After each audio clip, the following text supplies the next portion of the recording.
राजा आर्यवीर को अपना अंगरक्षक बनने का प्रस्ताव देकर अपने राज्य को लौट जाता है। आर्यवीर अपने मां वंदिता के पास गया और राजा के अंगरक्षक बनने के प्रस्ताव के बारे में बताया।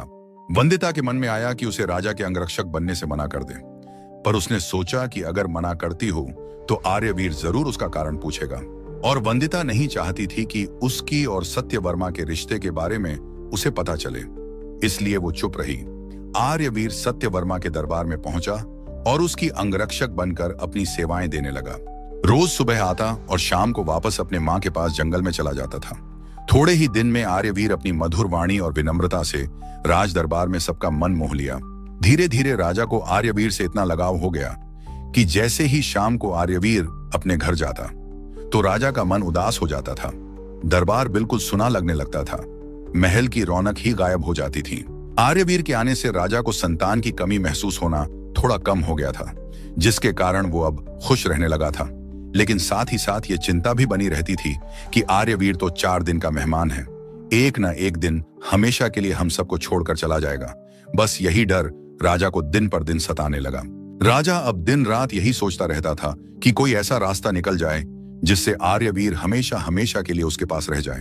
एक दिन शाम के वक्त जब आर्यवीर अपने घर के लिए निकलने ही वाला था, तभी राजा ने कहा कि रोज रोज आने जाने से अच्छा है तुम इसी महल में ही क्यों नहीं रुक जाते।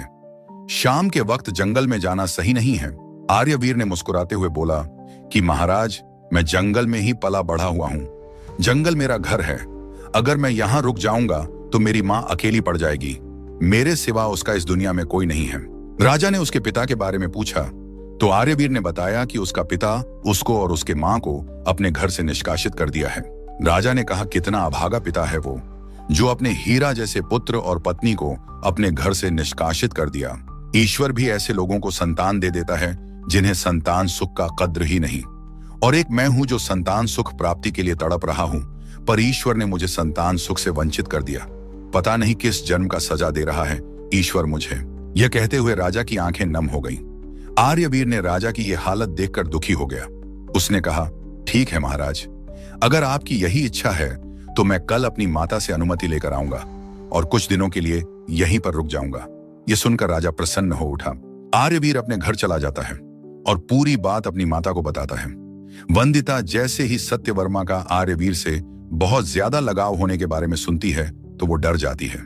उसे भय सताने लगता है कि अगर सत्यवर्मा को पता चल गया कि आर्यवीर उसी का बेटा है तो वो मुझसे आर्यवीर को छीन लेगा। वंदिता अब क्या करेगी, ये जानने के लिए स्क्रीन पर नीचे दिख रहे लिंक पर जाएं और पूरा वीडियो देखें।